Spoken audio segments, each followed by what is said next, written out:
This is your ultimate stop for everything sports. The Golden State Media Concepts Sports Podcast. Should I say more? From the NFL, MLB, the NBA to MMA, it's all in here. The Golden State Media Concepts Sports Podcast. Listen now.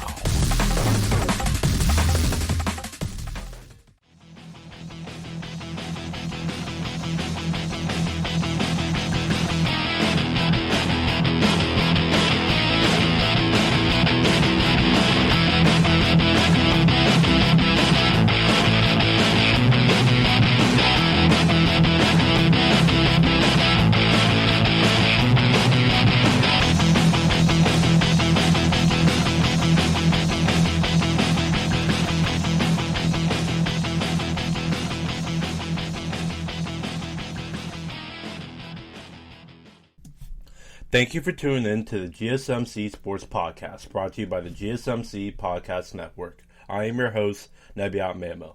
And before I start this podcast, I just want to thank you guys for tuning in to yet another episode. I hope you, your family, and your friends are safe during this pandemic.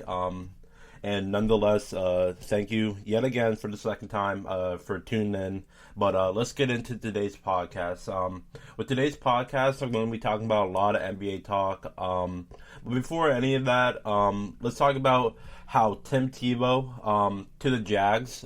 He's going to be a tight end for that team coming up in the next NFL season. We'll see how Tim Tebow really does in training camp and everything with him being out of the league for such a long time. It's going to be different to see obviously a player who was highly looked at, highly recognized as a quarterback throughout his whole entire NFL career and football career as well.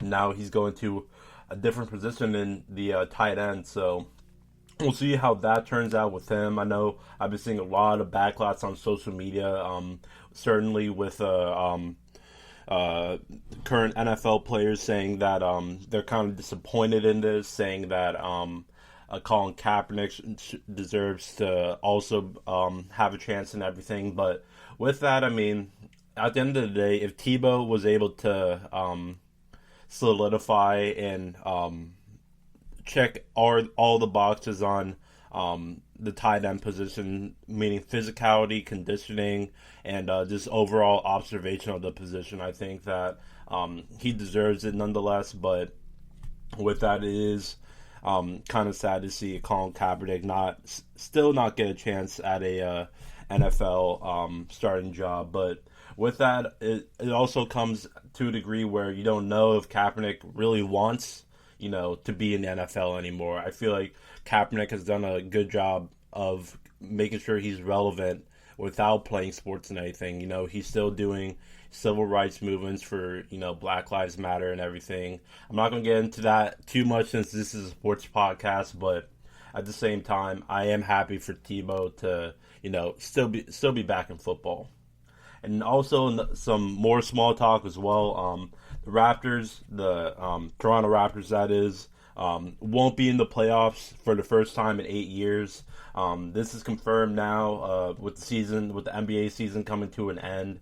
The Raptors were looking out to end for the play-in tournament. They were at the 12th seed for a very long time throughout the season, and they were just trying to play catch up for the most part. But with that, you also think about what the Raptors really went through and what every team went through with the shortened NBA season. But the Raptors were the only team to not play in their home, town, their home country, their home court and everything. They had to go down to Tampa Bay, and that was their new home. So with that, the COVID and everything, you weren't allowed to travel back and forth in Canada, and it was really weird for the Raptors standpoint just because you don't have your fans and everything near you. I don't know if Tampa Bay has like a huge Toronto Raptors following or anything, but with that, it's going to be interesting going into the offseason, and the Raptors are a team that, talked about trading Kyle Lowry at the trade deadline, and he ended up not getting traded. The Lakers, the Heat, and other teams were interested in him. And you also have Fred VanVleet and Pascal Siakam to worry about, as well as OG Anunoby as well. So that franchise and everything could be looking at a drastic change and everything in the next couple of years with, their star players like Lowry, Siakam, and Fred VanVleet. They could possibly, look for another career somewhere else with another team.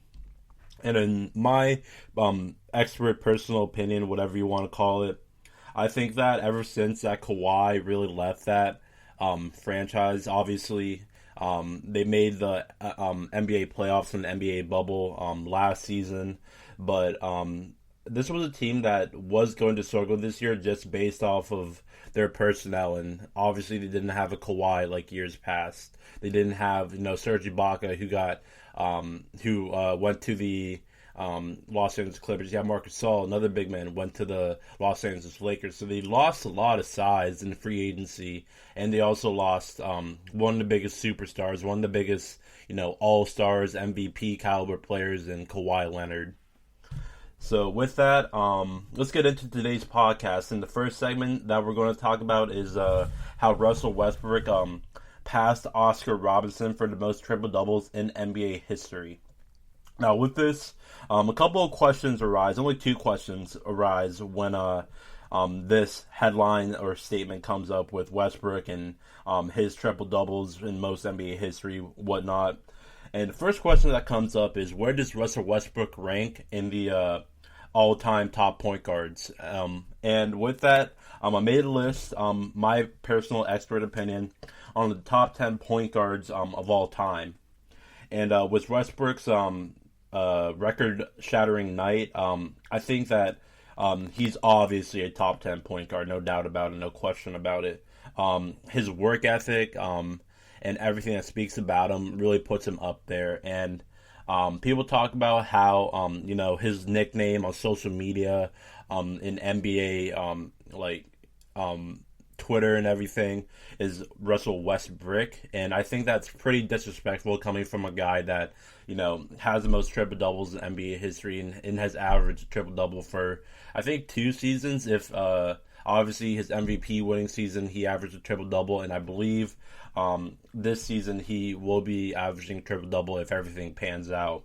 So with that, let's get into the answer to where does Russell Westbrook rank in the top point guards of all time. And my top 10 point guards of all time goes as is. At number 10, I have Isaiah Thomas.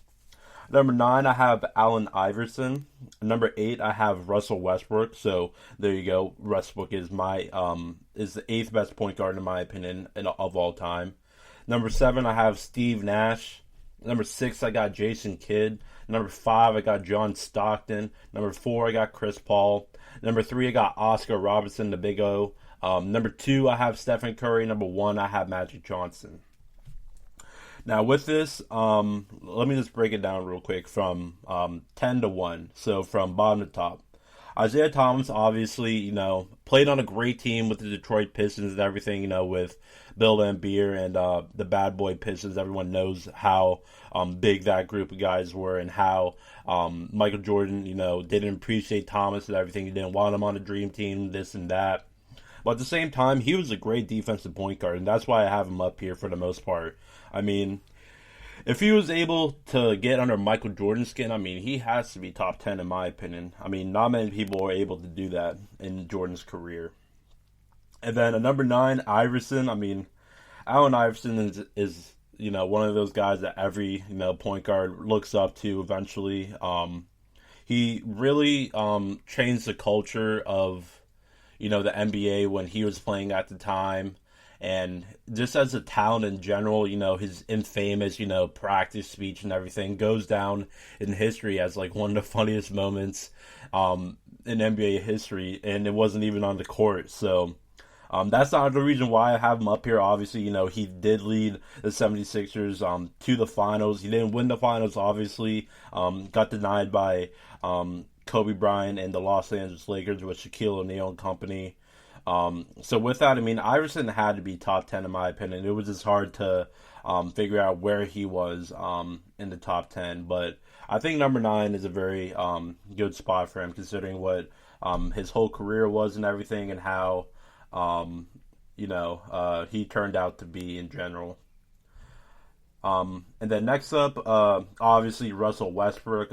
Just got done talking about him. Westbrook is a guy that has had over 800 games played, averages about 20 points in his career, and this is overall in his career, obviously. But field goal percentage, 43.7%. His 3-point percentage is 30.4%.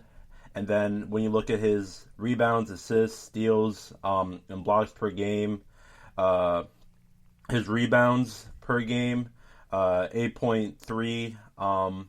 And when you look at his MVP, All-Star, and All-NBA caliber talent, his he won one MVP, obviously, 9-time All-Star, and 8-time All-NBA candidate. So with that, very, very, it wasn't hard to, I think these three players, is Thomas, Iverson, and Westbrook, are three great players to put at as a top 10 caliber player. And then next up, or top 10 caliber point guard, that is. The next up, Steve Nash. Obviously, Steve Nash, one of the best point guards to ever play the game. Him and his time in Phoenix, obviously, that's when he really made a name for himself. He is a passing wizard, and same thing with Jason Kidd too, who's number 6 on this list. Passing wizard, he can get a triple double on any given night.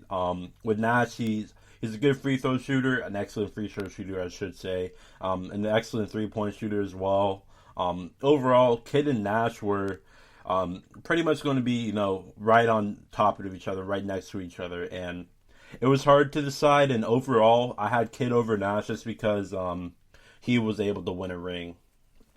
And then next up, John Stockton, obviously, with the Utah Jazz. John Stockton, over 1,000 games, over 1,500 games played, averaged 13 points in his career, 51% from the field, 38% for 3-point range, 10 assists per game, and had 10 All-Star appearances, and 11 All-NBA appearances as well. The next up, Chris Paul. Chris Paul's still balling out right now. We see him with the Phoenix Suns right now. They are currently second in the West.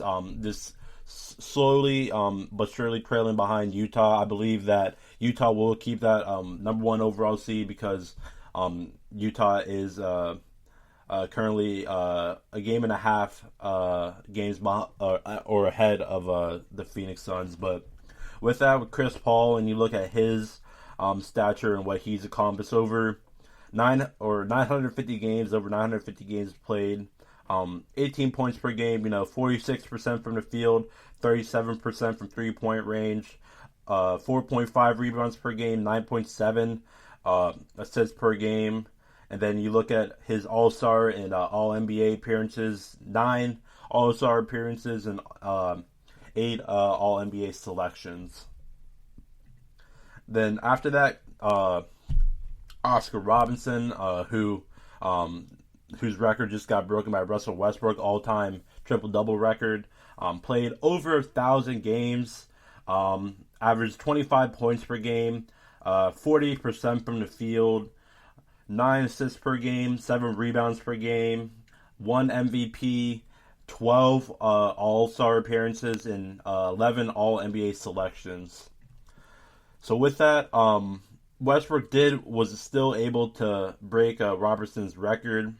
But at the same time, Robertson is still, a top 3 point guard in my opinion, with him, and then obviously I said Curry's number 2, then Magic's number 1. And with that, those 3 names can, I've seen all 3 names go. I've seen Curry go 1, Magic go 3, and Robertson go 2, and all sorts of other ways too. But in my opinion, I think that Curry and Magic, or starting with Curry. Curry's number 2, obviously, just because of what he can do off the dribble and how he changed the game and the 3-point line, so to say. I mean, I've said this every time I've talked about Stephen Curry, as soon as he crosses the half court line, he's in range of that of the basket. Like, if you doubt me, just look at his highlights. He can shoot it wherever he wants to beyond the half court line, and he can still make it. And people are like, "Oh my God, how does he do it?"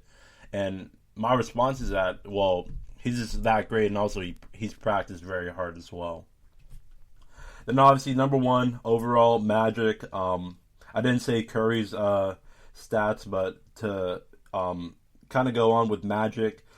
Magic has had over 900 games played, averages 19 points per game, shot 52% from the field, 30% from 3-point range, 7.2 rebounds, 11.2 assists, 3 MVPs, 12 All-Star appearances, and 12 All-NBA selections. Now, let's say this list again. Number 10, I have Isaiah Thomas. Number 9, Allen Iverson. Number 8, Russell Westbrook. Number 7, Steve Nash.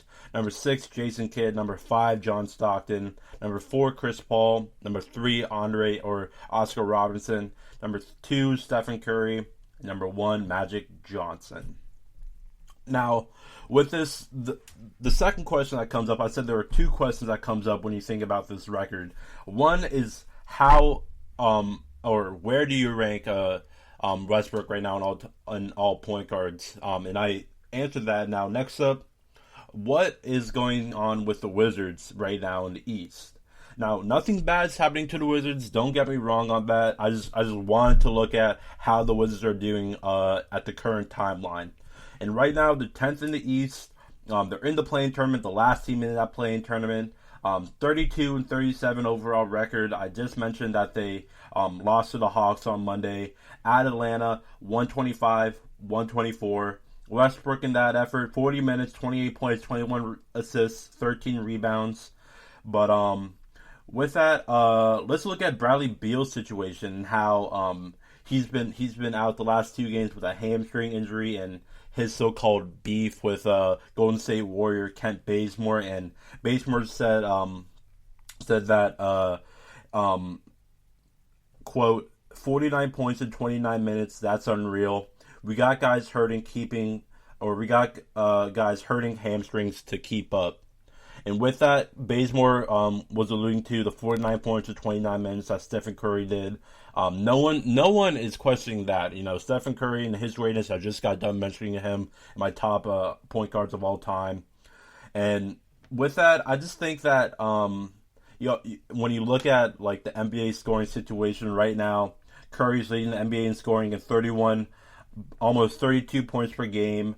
And Bradley Beal is second at 31.4 points per game. Curry's at 31.9 points per game. And with that, that's a very, very slim margin, you know.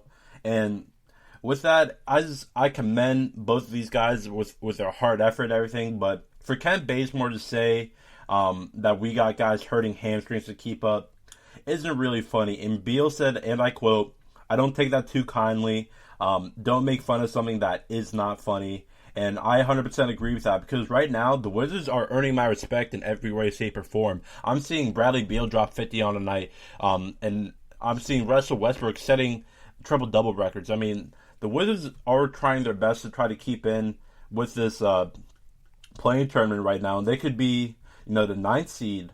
They're only a half game behind the Pacers right now, and right now, the Wizards are only focusing on that and only that. And I commend them, and Westbrook and everything, and the coaching staff there, and the culture. We'll see if it's going to change there for the better. I would love to see Westbrook and Beal team up again next season. I think that they're a tremendous duo, a very underrated duo in my opinion. One of the best front courts in the NBA right now, with Damian Lillard and CJ McCollum there. When Steph and Clay are healthy, they're obviously up there.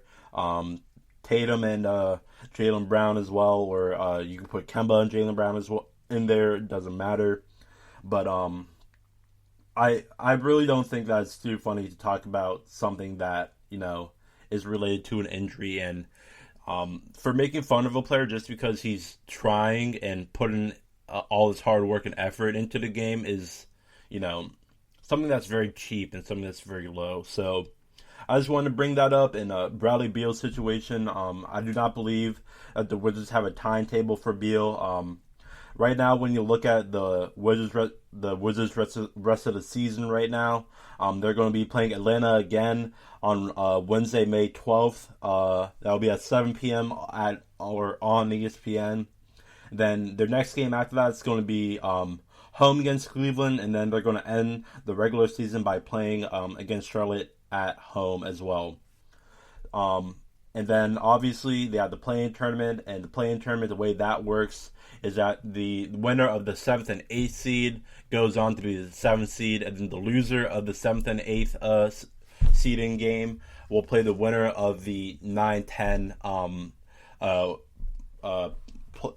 play-in tournament. So with that, the Celtics will play the Hornets and the Pacers will play the Wizards. I think the Celtics will beat the Hornets. It will be close considering that Jaylen Brown is out for the rest of the season, but it's going to be a fun playing tournament with these four electric young teams going against each other. So with that, that will be it for the first segment of today's podcast. The headline, Russel Westbrook passes Oscar Robertson for the most triple-doubles in NBA history, keeping the Wizards in the play-in tournament and keeping their playoff hopes alive. So coming up next, I'm going to be talking about Jaylen Brown and his season-ending injury. And coming up later in the show, I'm going to be talking about NBA power rankings and what teams rank where in the last couple of weeks of the NBA season. So stick around as that and more will be coming up on the GSMC Sports Podcast. Are you looking for the very best NFL and college football podcast? Then check out the GSMC Football Podcast. Get the latest football news both on and off the field. From the NFL Draft to trades to the rumor mill to the NFL Combines. They got you covered. That's GSMCpodcast.com/football-podcast. Get updates on college rivalries, game day insights, and much, much more. It's football talk the way you want it. This show eats, sleeps, and breathes football. Don't forget to like them on Facebook and follow them on Twitter. Visit GSMCpodcast.com for more info.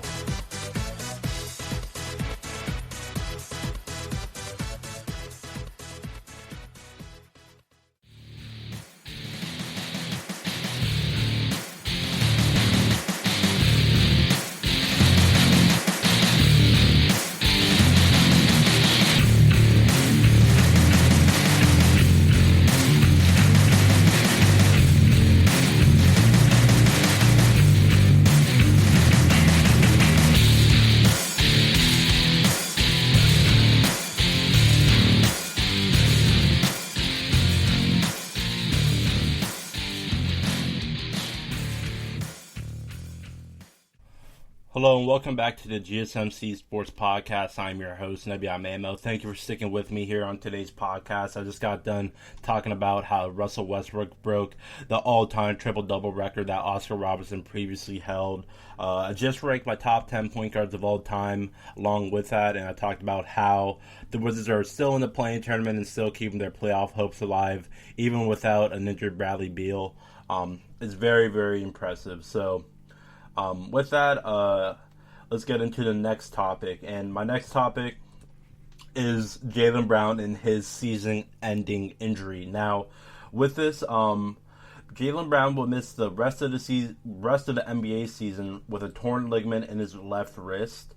Before his injury, Jaylen Brown was averaging 24.7 points per game, 6 rebounds per game, 3.4 assists per game, and we're shooting 39.7% from the three-point line.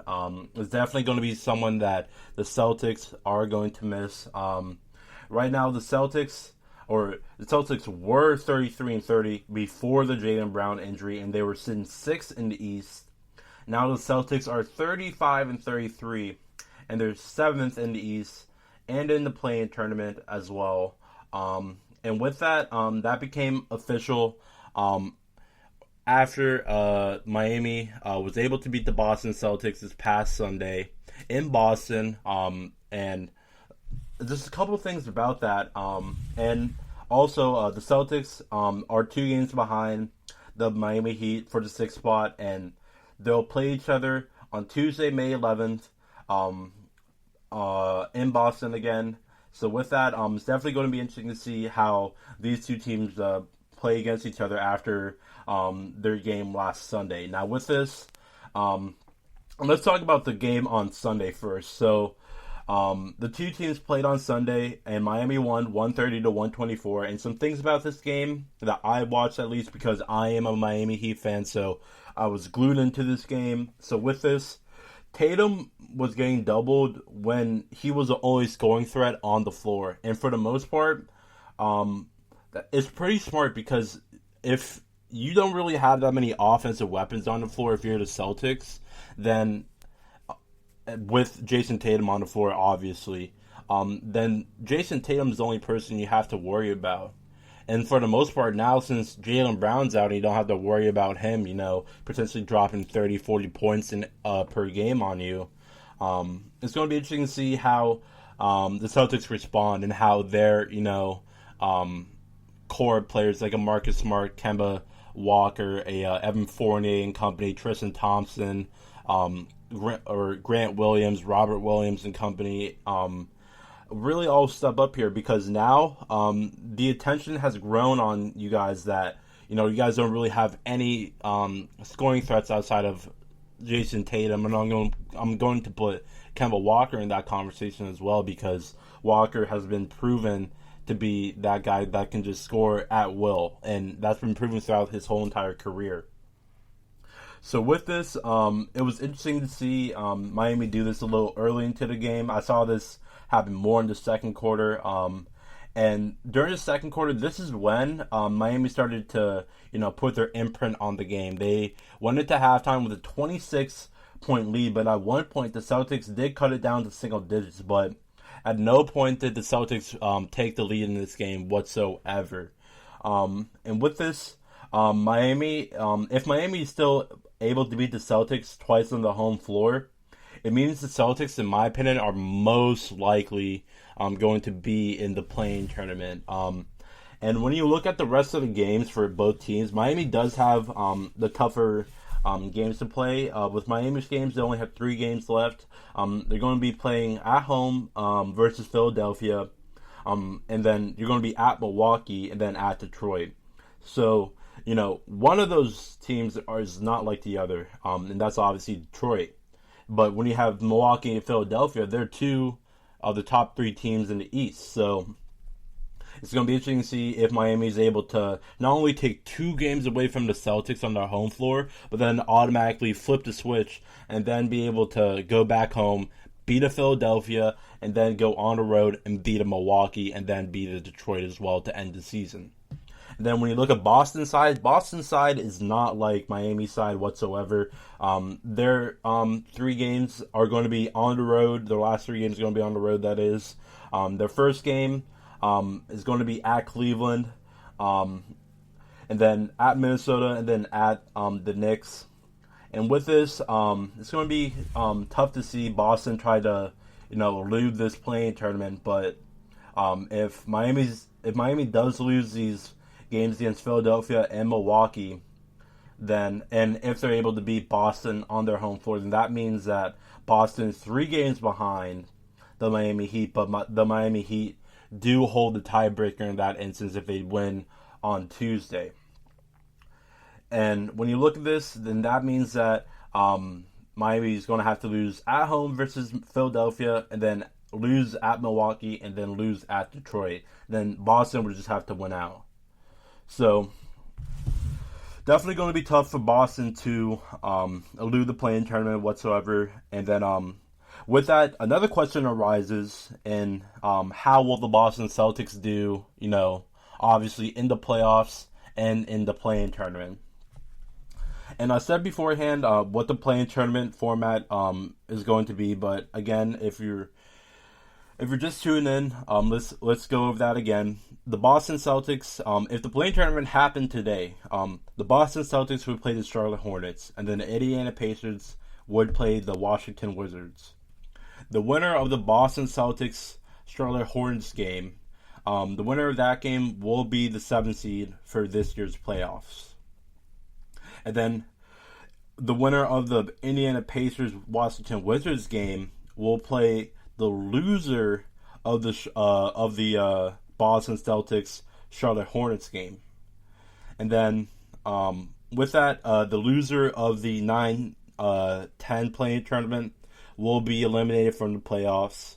But with that, my predictions of the play-in tournament will be that I think that the Wizards will beat the Pacers. I just got done talking about the Wizards in my last segment, but the Wizards did beat the Pacers a couple of nights ago at Indiana, 133-122. In this game, Bradley Beal had 50 points, that is, 19 of 31 from the field, 3 of 7 from 3-point range, and 9-11 from the free throw line. Then Westbrook also had a monster game as well, dropping 33 points, 15 assists, 19 rebounds in the overtime effort against the Pacers. So with that, in my prediction of the play-in tournament will be that the Washington Wizards beat the Indiana Pacers, and then the Boston Celtics will beat the Charlotte Hornets. But these two games will be very, very competitive. The Indiana Pacers is being a nitty-gritty team for the most part. You have a Miles Turner who's just an absolute monster in the paint. Domantas Sabonis as well, an all-star season for him. Can do everything for the Pacers, in my opinion. Then you also have a Malcolm Brogdon as well, who's been balling out this season, and then a Caris LeVert too, who's also getting into the groove of things as well with his new team and everything. But with that, I just think the greatness of Bradley Beal and Russell Westbrook will ultimately win them this game. But if they don't, then it's going to be interesting to see where the Washington Wizards will be next season in the offseason. Obviously, they're going to be having contract issues and everything. But with that, let's get into the playoff format and what I think the Boston Celtics, or how the Boston Celtics will do in this year's playoffs. Now, obviously, I think that the Boston Celtics will lose the play-in tournament. I think that they beat Charlotte, and I think that they go on and make the playoffs. But with that, they're going to be scheduled to play the Brooklyn Nets in the first round. And if James Harden comes back healthy during this time, which it doesn't seem like he'll be back for the first series at least, in my opinion. But even if the Nets don't have James Harden, I'm going to take the Nets in this one, because overall I think that the Nets have the better overall player in Kevin Durant versus Jason Tatum in that instance. And then look at the second best player, I think that Kyrie is going to overshine Kemba Walker as well. And then another thing that some people overlook as well is that I think that the Brooklyn Nets have the better coach in Steve Nash, the first-year head coach, that is, versus Brad Stevens, who I don't know how many years he's been in the NBA, but he's been in the NBA for quite a long time, ever since he left Butler college program to coach the Boston Celtics.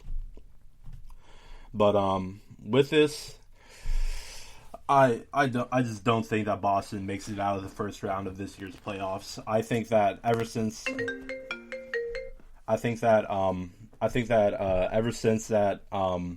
Miami, ever since that I think that Boston lost Jaylen Brown to injury, I think that their year really kind of ended right there. I don't think that, like, every single team. What I mean by that is that every single team, no matter who you are, no matter if you're the Philadelphia 76ers, Utah Jazz, Detroit Pistons, or Houston Rockets, the first game of the season, your goal is to win the NBA championship. And the Boston Celtics, they came in this year wanting to win a championship. With Jaylen Brown out, those dreams are diminished. Like, it's going to be near impossible for this team to make it all the way to the NBA Finals, let alone the conference finals, that is. Because the way the format goes in the NBA playoffs, you have the 1 seed against the 8 seed, and they're at the top of the bracket. And then you have the 2 seed against the 7 seed, that's at the bottom of the bracket. And then you have the 3 versus 6 seed, which is going to be on the bottom side of the bracket where the 2-7 seed is. And then the 4-5 matchup, the winner of that will play the winner of the 1-8 matchup. So with this, the Celtics would not only have to go past, the Milwaukee Bucks or the Brooklyn Nets, but they would also have to go past the Milwaukee Bucks. That kind of got spoiled, but you guys get the drift of this. If the Celtics somehow, some way beat the Nets, they will have to go against the Milwaukee Bucks or the Miami Heat in the next round, assuming that the play-in tournament or the playoffs would happen today. And assuming that my predictions with the NBA play-in tournament would go right, then the Boston Celtics would play the Nets in the second round, and then if they are able to beat the Nets, then they play the Bucks or the Heat in the second round. And man, the Celtics are just they've been so close so many years to getting towards that NBA Finals. The year where they got Kyrie and Gordon Hayward, where they both went down with season-ending injuries. We saw Jason Tatum, Jaylen Brown and company, Terry Rozier, who was on that team, Marcus Morris, who was now with the Clippers, was on that team as well. And with that, those two guys, those young guys in Tatum and Brown, really showed me that, they have a lot to showcase throughout their careers. And seeing now with their injuries and everything, with the Celtics, and now Jaylen Brown is the culprit of the injury bug, and it just sucks to see great players like that go down at the same time. I don't hate a single team in the NBA, and that's in whether you disagree with me or agree with me, I don't care. I know my truths and my falses at the same time. But when you look at this team, they're going to have to explore, again, like the Toronto Raptors and like the Washington Wizards, they're going to have to explore, the future at some point. And with this, the Boston Celtics do have some of the top players under 25 on their team, in Tatum and Brown. But, how much longer are they going to be together until, something starts to break there? And with that, you saw a little bit of that last year in the bubble versus the Miami Heat. There was a report that came out that said that Marcus Smart, who met with Brad Stevens and also Jason Tatum, Kemba Walker, and Jaylen Brown, pretty much all of the stars of the Celtics met up with Stevens after the Miami Heat were beating them down in that playoff series, and they were visibly upset in the effort that they're putting out, and the fact that they think that things should have went different, this and that. And it's just a matter of time till we see change in that organization, because you wonder how many more years Kemba Walker's going to have, this and that. But this year is unfortunate because I feel like every team felt the impact of not only COVID but a shortened season as well. With I don't know how many days between the NBA bubble, the last game of the NBA bubble, to the first game of this season. It was definitely shortened. I know that for a fact, but I don't know how many games that was on the top of my head. So with that, it's going to be interesting to see where the Celtics mash up in this year's playoffs and also in the near future as well.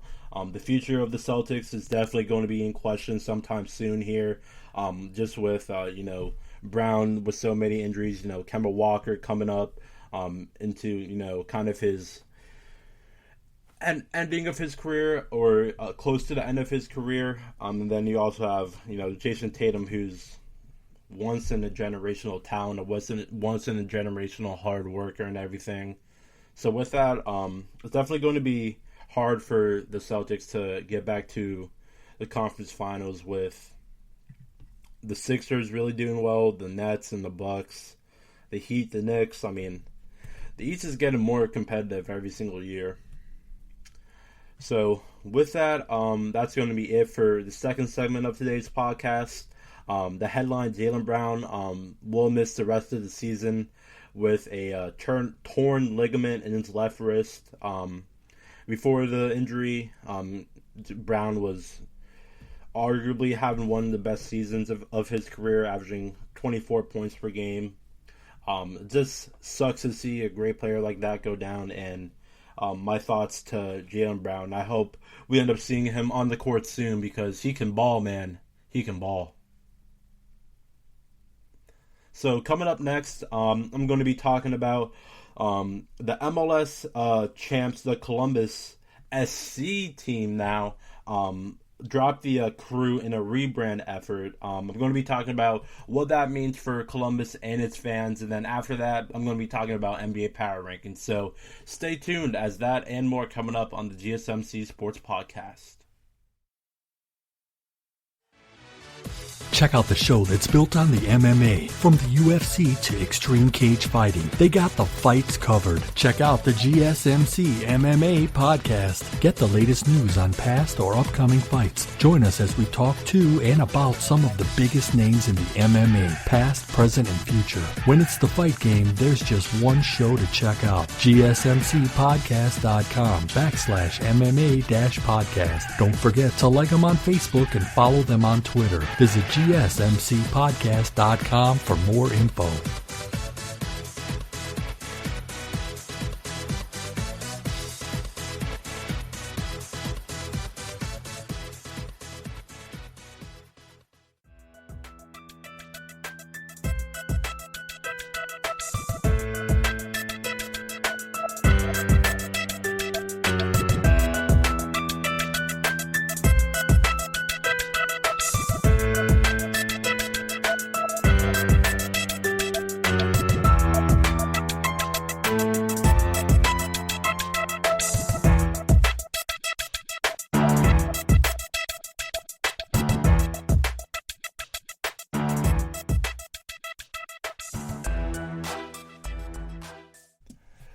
Hello and welcome back to the third segment of today's podcast. I'm your host, Nebyat, and we just got done talking about how Jaylen Brown is going to be out for the rest of the season with a torn ligament in his left wrist.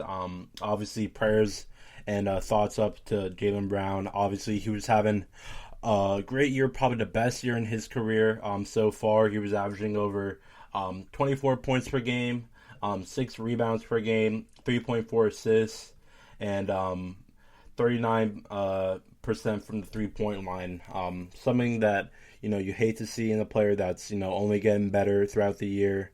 So with that, the Celtics' hopes of a championship seem all but gone now with Brown's injury. Celtics are still in the playoffs, or still could be in the playoffs, that is.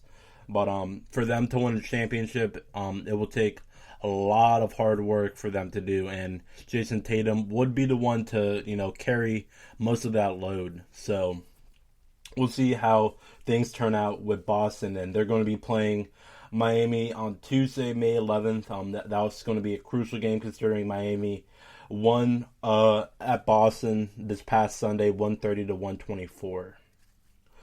But let's get into the next topic of today's podcast, and that's the MLS champs, the Columbus SC, now being called, is now dropping the quote-unquote Crew in the rebrand of their new team. So with this, this is going to sound very weird. So the Columbus, what was once called the Columbus Crew SC, is now just the Columbus SC. The Crew are no longer called the Crew anymore, and the Columbus SC also changed their logo, and in a statement with their president and general manager, and I quote, "The current direction of our club and our city proves a natural time to examine our identity going forward."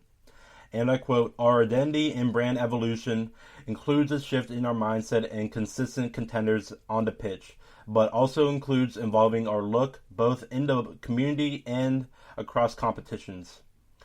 With the upcoming competition of our new modern dynamic stadium, our world-class Ohio Health Performance Center, and coming off of an MLS Cup championship, our marks with aligned with where we are headed as a city and as an organization. We are proud to represent Columbus on a global stage of soccer and aspire to help elevate the city and honor it for what it has done for the club. We are the Columbus Soccer Club. We are the Crew, and we will always be the black and gold." So with this, obviously, if you didn't know, I am from Columbus, born and raised Columbus, Ohio, 614. And with this, my first initial thoughts of it, and I'm going to be bold when I say this, is that I think this was a very dumb decision at the end of the day. I think that ever since I've been in Columbus for my whole life, I'm about to be 24 years old this year. I'm 23 right now. There hasn't been a moment where I haven't called this team the Columbus Crew. That is, I like the Crew will always be, the nickname of the Columbus SC soccer team, whatever you want to call it. Like now they're going to be calling it the Columbus SC. And they changed the logo and everything. And for the most part, I think I speak with all the fans here. And I think that this isn't great change. This isn't good change. Like, we just got done talking about, or not done talking about. We just got done with the fan base and everything, with the Crew possibly moving to Austin, Texas, and with that, we had a whole movement that was called Save the Crew and everything. And for the most part, in addition to the name change, the team is also going to be preparing to move into a new $314 million stadium in downtown Columbus in July. So it seems like that was the reason why for all this change, because, you have a new stadium and everything, which no one's mad about. Don't get me wrong here in Columbus. Everyone is happy for a new stadium and everything, but I don't think any of the fans knew of the new logo change or the fact that the Crew isn't going to be a part of the name of the soccer team anymore here in Columbus. So with that, like I was going off on, after fans have already faced a movement where they where they tried to quote unquote save the Crew from moving from Austin, Texas, they're going to have a whole different meaning to saving the Crew, and this movement was well spoken on social media. At Crew games, people were making banners and everything and posters of just trying to save the Crew. And this fan base here in Columbus, with the Columbus Crew and also the Blue Jackets, are pretty close-knitted, fan bases. When I first started working with the Crew, I didn't think that the fan base would be big, and with COVID and everything, it was limited with seat capacity and everything. But now we're seeing with UFC and boxing events, seeing stadiums filled, and I don't think we're ready for that time yet, just because COVID is still a thing here, is still a problem here in the U.S. and worldwide. There have been some countries to have an extreme way of, handling COVID, but for the most part, they've been, having limited cases. But I feel like still in the United States with a vaccine and company, I still feel like we're still seeing a lot of people, get sick and still catching the virus. But before I start going off on a rant, to still keep with this, what was once called a mantra and a hashtag, going back to Save the Crew, to galvanize support to keep the Columbus Crew from relocating to Austin, Texas. The phrase may now need to be revived in order to save the Crew nickname itself.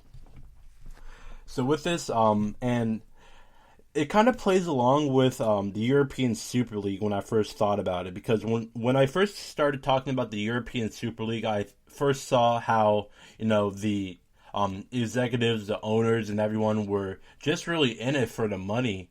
And when you just have, those teams like a Man United, Real Madrid, Barcelona, be in a Super League and go against each other almost every year or so. I know the league didn't get started or didn't get made or anything like that, but it's the same case here with the Crew. The organization and everything aren't really focused on the fans in this instance. If they were focused on the fans, they would not have even touched the nickname of the Crew. And for the most part, I'm not really mad about the new logo. The new logo is fine. It's not bad or anything. I still think that the whole logo and the emblem of the Crew is still going to be on some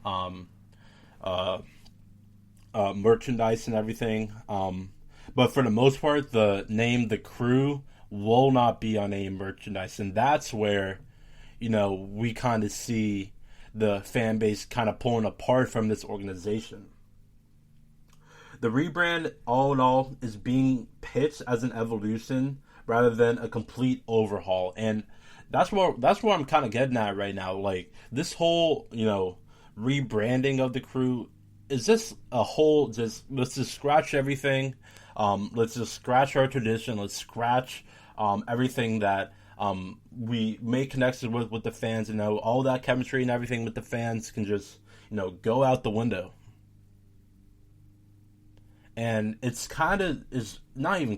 it's disturbing to see organizations do that to the fans that really buy in to this whole pro stature and everything with their players, and coaches and everything. And we kind of saw this to the point where how pro players should be handled and how, fans should be treated. And when I saw J.J. Watt after his last game with the Houston Texans saying that, there are some players out here that aren't really, given a heck of what's going on, and for the most part, J.J. Watt ended by saying, like, these fans come out here and buy our jerseys, buy, our names on the back of it and everything.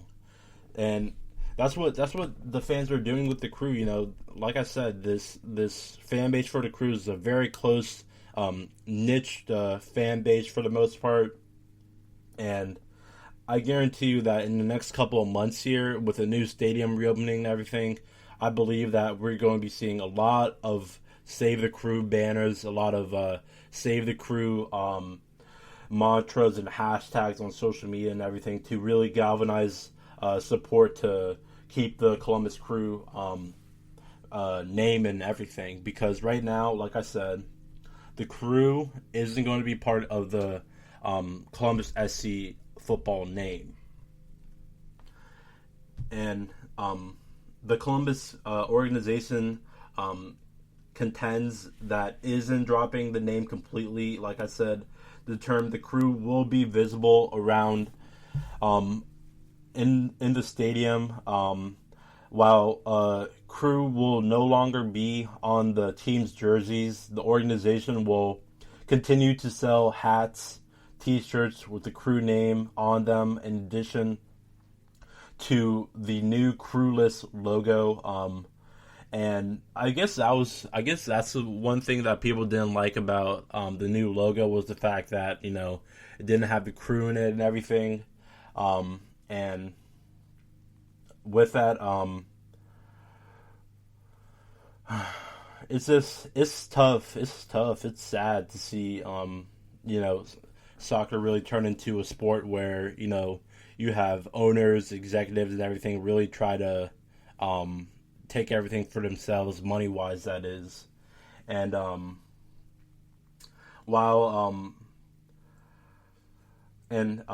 there was also another quote from the president and general manager of the Crew.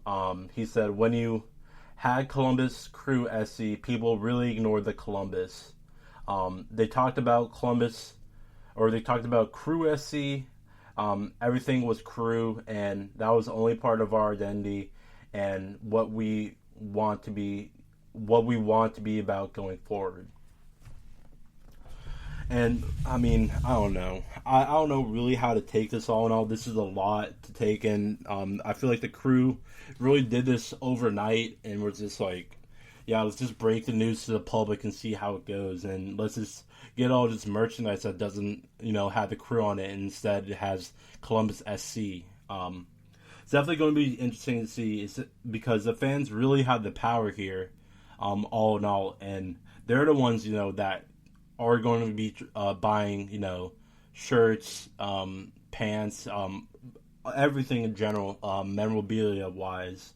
And if they're not going to have, obviously Crew on it, the Crew on it, I feel like it will not be bought, it will not be sold, and once again, it's just tough to see, a whole nickname for so many decades just to go away after, you win a championship and then you have a new stadium and everything. It's not, I like to say it's not common to see for most sports franchises, because when you look at, the NBA and the NFL, you see the Golden State Warriors have a new arena. They didn't change their name. You see, the Atlanta Falcons have a new stadium. They didn't change their name. You have the what was San Diego Chargers, now is the LA Chargers, and they didn't change their name, just the stadium. Like, all in all, I feel like this new stadium and everything, and with the Crew coming off of the championship, I feel like there's a lot of money that can be, earned, that can be, made in this instance with everything going on. The Crew being one of the most recognizable teams that is in the U.S. When you think about soccer teams, that is, I feel like the Crew is always a name that comes up there, and everyone knows, like, as soon as you say Crew, at least in my opinion, I think of, obviously Columbus. But obviously, the owner did not think that whatsoever, and it's kind of sad to see that happen, because I remember I had a buddy in college who wasn't from Columbus, Ohio. He wasn't from Ohio at all, and he always wore a Crew hoodie, and I was always like, "Oh, you like the Crew? Are you from Columbus?" And he's like, "Oh yeah, I like the Crew. I'm not from Columbus though, but they're amazing." And for really him to say, first he says Crew, but at the same time he still remembers that the Crew are the Columbus Crew, and it's just a lot. It's a lot to take in. I know I've been saying it over and over again, but this is either going to make, for the better for the Columbus SC team, or it's just going to, completely just destroy it, and eventually we're going to see change, or we're going to see the team go back to the name of the Crew. And I mean, with that, it's just awkward to say every time. It's really just awkward to say every time, Columbus SC, Columbus SC, Columbus SC. Like, I'm always going to say the Columbus Crew. Like, you're not going to take that away from me. That's already been built into my brain for 20 plus years now. So it's near impossible to get rid of that. It's almost near impossible, man. And there are a lot of things I think about. There's a lot of things I don't think about. And let me tell you something. Whenever I say Crew, I always think of Columbus. That's a fact. That's a fact. So with that, in the headline of today's segment, or this segment I should say, is that the MLS Cup champs, what was once called the Columbus Crew, is now going to be called, or known as, Columbus SC, the Columbus SC.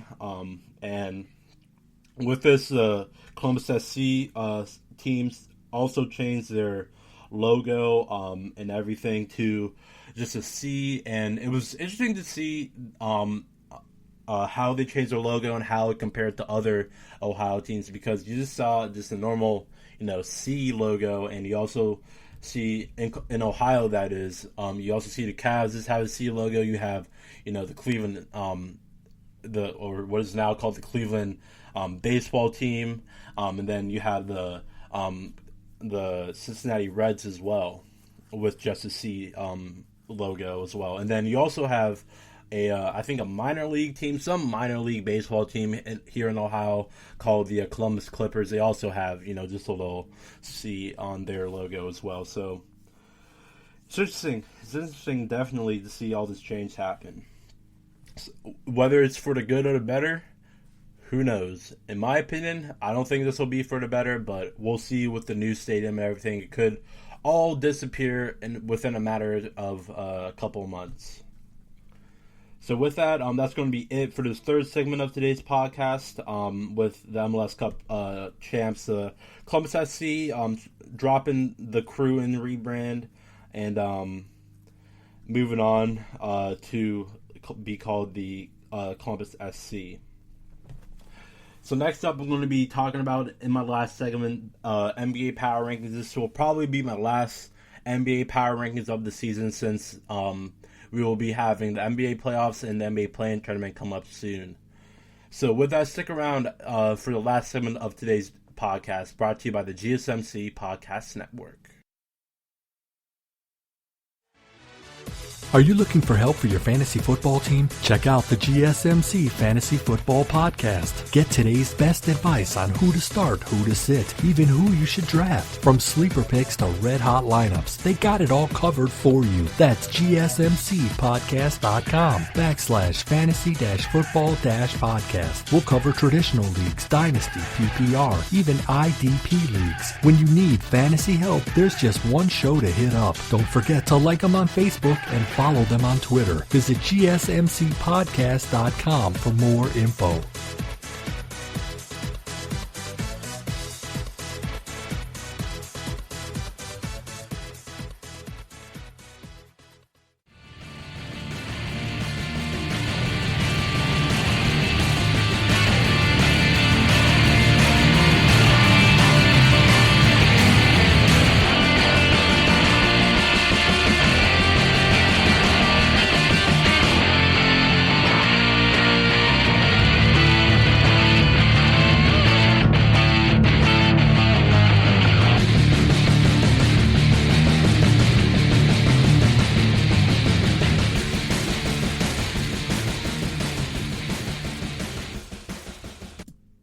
Hello and welcome back to the final segment of today's podcast, brought to you by the GSMC Podcast Network. I am your host, Nebyat, and thank you for sticking around for today's podcast. I appreciate it, like always. And without further ado, let's get into it. So, with today's podcast, overall, I talked about Russel Westbrook and him breaking the all-time triple-double record that was once held by Oscar Robertson. After that, I talked about Jaylen Brown's injury and how, the Celtics will impact off of that. Currently, right now, the Celtics are 7th in the East. They're in the play-in tournament, so we'll see how that turns out. They'll also play Miami on Tuesday, May 11th. We'll see how that game will turn out, as well as that will also have play-in implication games. And then the third segment of today's podcast, I talked about the MLS Cup champs.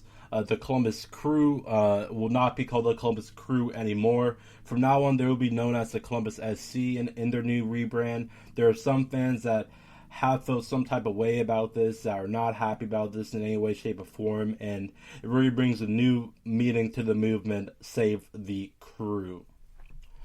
So, without further ado, let's get into the last segment of today's podcast, and that's the NBA Power Rankings.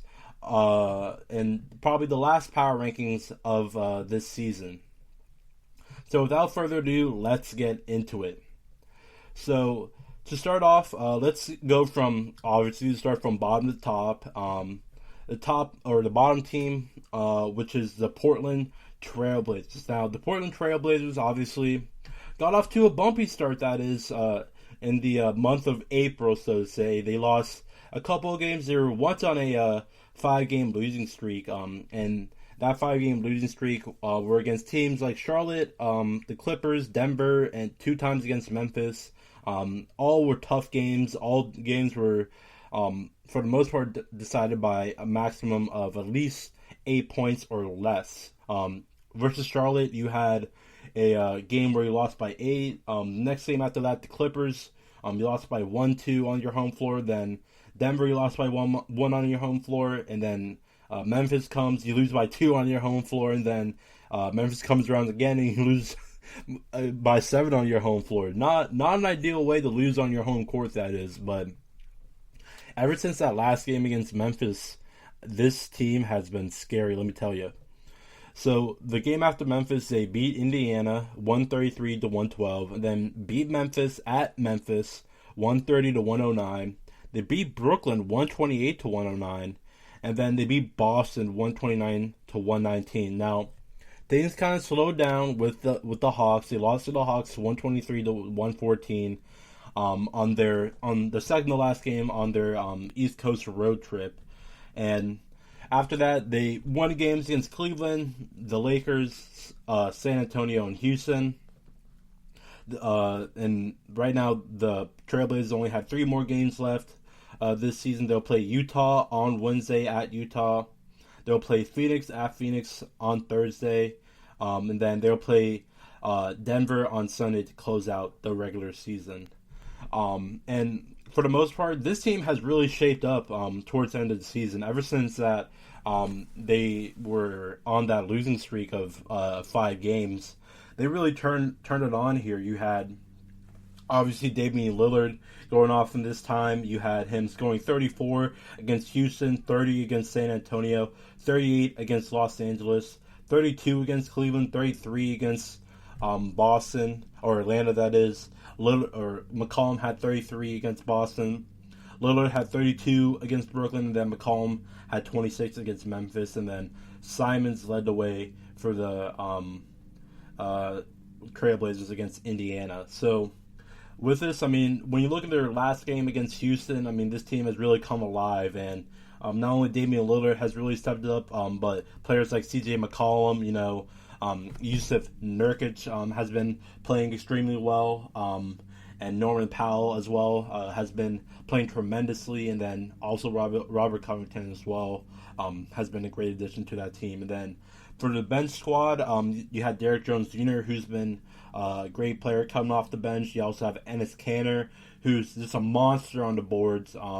He had 10 total rebounds, 6 defensive, 4 offensive rebounds against the Rockets. So that was something to really put your hat on in today's game, is the rebounding game. And famous head coach Pat Riley, who's now with the Miami Heat right now, said that you can't get rebounds, you can't get rings. And that's a great motto to go by, especially if you want those second chance points that can really, kill a momentum and start a momentum swing for a team. So Kanter can do that in the biggest and smallest ways. And also you have Anthony Simons as well, who's another great person to come off the bench, an athletic shooting guard who can, get out there and shoot the ball pretty well.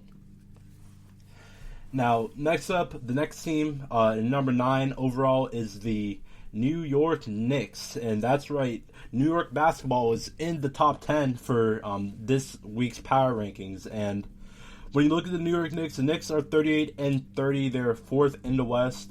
They will not be going up in the seedings anytime soon, considering they're a bunch of games behind the Bucks right now. So right now they're just trying to fight for that 4th overall spot right now in the East and try to keep that home court advantage, at least for the first round of the playoffs. And I've said this multiple times, the rest of the season for the Knicks is a pretty hard rest of the season. You have Memphis, you have Denver, you had Phoenix, you had the Clippers, you have the Lakers coming up, San Antonio, Charlotte, and Boston are going to be all tough games down the stretch. Now, they already played against Memphis. They won 118-104. They lost to Denver 113-97. They lost to Phoenix 128-105, and then recently on Sunday, May 9th, they beat the Clippers 106-100 at the Clippers' place. And with this, on Tuesday, May 11th, they're going to be playing the Lakers. So they've been playing a lot of tough games for the most part, but it's going to be interesting to see how the Knicks really kind of play out the rest of the season right now, whether they keep that, the number 4 overall spot is going to be interesting now that Atlanta, has been playing well. They just beat the Washington Wizards 120, I believe it's 124 to 125. Yep, 124 to 125. And with that, as a Miami Heat fan, I would love to see the Miami Heat play the Knicks in the first round, but we'll see if Atlanta is still able to keep that 5th overall spot. But right now, Knicks are looking well. We'll see if they'll be getting another win in Los Angeles against the Lakers. But who knows? You still got Anthony Davis on that team who's still healthy, and it's going to be exciting to see Julius Randle versus Anthony Davis. 2 guys who played with each other, 2 Kentucky guys who played with each other in New Orleans. So we'll see which big man will come out in Los Angeles a winner. And then next up, the number 8 team on this week's NBA Power Rankings are the Dallas Mavericks. So with this, the Dallas Mavericks, right now they are the 5th overall seed in the West, 40-28 overall. And they're really trying to stay out of that play-in tournament right now, as Portland is trying to catch up to them. They're only a half game behind them. And then you have the Lakers, who are a couple games behind the Trailblazers and the Mavericks. So we'll see how this 5th, 6th, and 7th seed turn out in the Western Conference. So with this, the Mavericks and their rest of the season, they're going to be playing the Grizzlies on Tuesday at Memphis. And then you're going to have New Orleans in Dallas, and then you're going to have Toronto in Dallas, and then you're going to have Dallas at Minnesota. And then when you look at their past games and everything, you see a bunch of just green W's all around. You see them pretty much from the end of April. You see them beat Detroit. You see them beat Los Angeles twice. They lost to Sacramento. And then after that, they beat Golden State, they beat Detroit, they beat Washington. They lost to Sacramento again, which is an interesting loss considering you're beating just tough teams in Washington, Detroit, Golden State. I shouldn't put Detroit on there, but obviously Golden State with Stephen Curry, then Los Angeles twice. But after that Sacramento loss, they beat Miami, they beat Brooklyn, and they beat Cleveland twice. So overall, they've had, kind of an easy rest of the season, but you still have teams like Miami, who's a playoff team, Brooklyn, who's a playoff team, Washington, who's a playing team, Golden State, who's a playing team as well. So all in all, the Dallas Mavericks are doing what needs to get done. And then at number 7, I have the Denver Nuggets. The Denver Nuggets right now are the 4th best team in the Western Conference. The record 44-24, and right now they're going to be playing against the Charlotte Hornets on Tuesday, May 11th. We'll see how that game goes for them. And then to close out the season, you're going to be playing Minnesota or their last 4 games are going to be on the road. Keep in mind, and obviously you're going to be playing at Charlotte, at Minnesota, at Detroit, and then at Portland. So it's going to be a tough rest of the season, but for the most part, the Denver Nuggets have picked up good wins towards the end of this month of May. You have a great win against New York, 113-97. That was in Denver, and then you beat the Clippers 110-104. You beat the Toronto Raptors 121-111, but the last 2 games you lost to Utah at Utah 127-120. Bojan Bogdanovic obviously went off that game, 48 points, 16 of 23 from the field, and you had 18 of 11 from 3-point ranges. He was on fire. He was a flamethrower. And in that effort, you love to see Michael Porter Jr. go off. He had 31 points, And then the next game after that, you lose to Brooklyn, 125-119. Jokic put up 29 points in that effort, but for the most part here, you don't really have anything to worry about, so to say, as far as going down in the standings. You already made a great how should I say, separation between you and the Dallas Mavericks, or the fifth seed, whoever's at the fifth seed, that is. Right now, the Mavericks are at the fifth seed. So with that, the only thing you're losing at that point is going up in the standings. Obviously, they're one game behind the Clippers for that third overall seed, but we'll see how the Denver Nuggets really play out the rest of the season. And then at number 6 overall, I have the Milwaukee Bucks. The Milwaukee Bucks third overall in the East, 43-25 overall. The last game they lost to the Spurs, 146-124. But after that loss, or before that loss, you won against the Rockets, you won against the Wizards, and you won against the Nets twice, and then you beat the Bulls. So not a bad not bad wins by any means necessary. Started off well for the month of May with 2 wins against Brooklyn on their home floor, that is, in Milwaukee. And then to close out the season, you have Orlando, Indiana, Miami, and then Chicago. And really only 2 of those teams you have to be worried about, in Indiana and Miami. And for the most part, like I said, the Bucks shouldn't worry about going down in the standings by any means necessary, but they could go up in the standings depending on how many games the Nets and Sixers lose and how many games the Bucks are able to win. And then after that, the 5th best team is the Brooklyn Nets, in my opinion. The Brooklyn Nets, obviously, losing 2 games to the Milwaukee Bucks, but they are 44-24. They're second in the East right now. They lost a couple of games, including those 2 Bucks games, but they lost to the Trailblazers, 128-109. They lost to the Mavericks, 113-109. But recently they beat Denver at Denver, 125-119. And to close the rest of your season out, if you're a Knicks fan, or a Nets fan, you have Chicago on Tuesday at Chicago. And then you're going back home for the rest of the season, and you're going to be playing San Antonio, Chicago, and Cleveland. So certainly not a hard schedule, but not an easy schedule if you're a Nets fan. So we'll see how many games they're able to win or drop in that time. And then the 4th best team right now in basketball, in my opinion, are the Los Angeles Clippers. The Clippers, 45-23, third in the West right now. They just came off of a loss against the New York Knicks, 106-100. But they beat Los Angeles 118, or they beat the Lakers 118-94, and they beat Toronto 105-100 before that. And then the games before that, you lost to Denver, Phoenix, and New Orleans.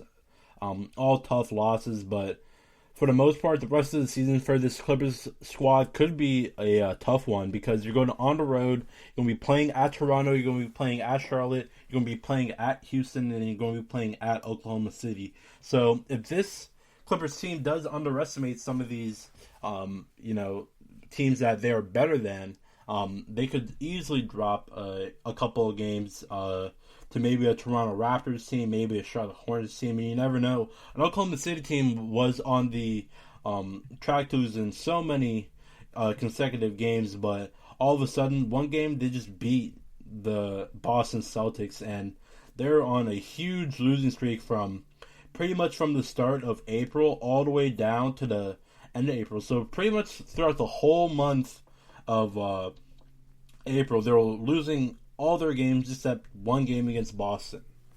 So we'll see how ready and prepared this Clippers team is going against some of these teams that obviously they're better than on paper.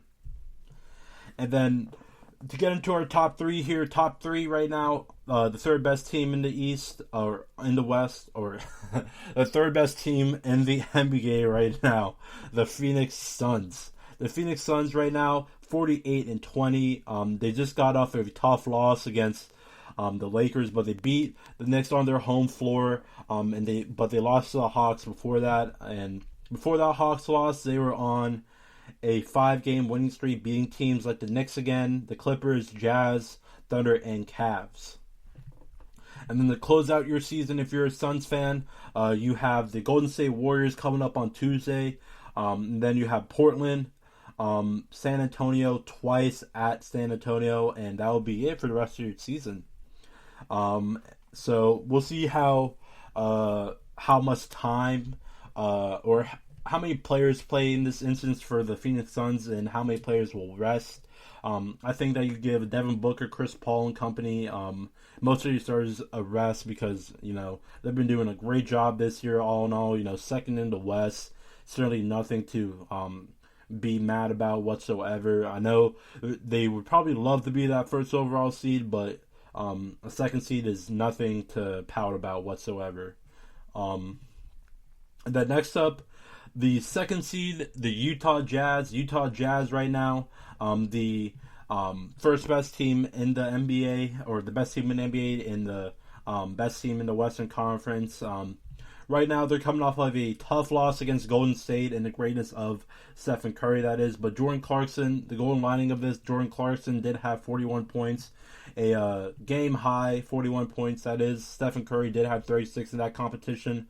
But a very competitive matchup nonetheless. And right now, you only have 3 more games right now. If you're a Jazz fan, you're going to be playing Portland in Portland, or you're going to be playing Portland at home Wednesday, May 12th, and then you're going to be playing Oklahoma City at Oklahoma, and then you're going to be playing Sacramento at Sacramento to close out your season.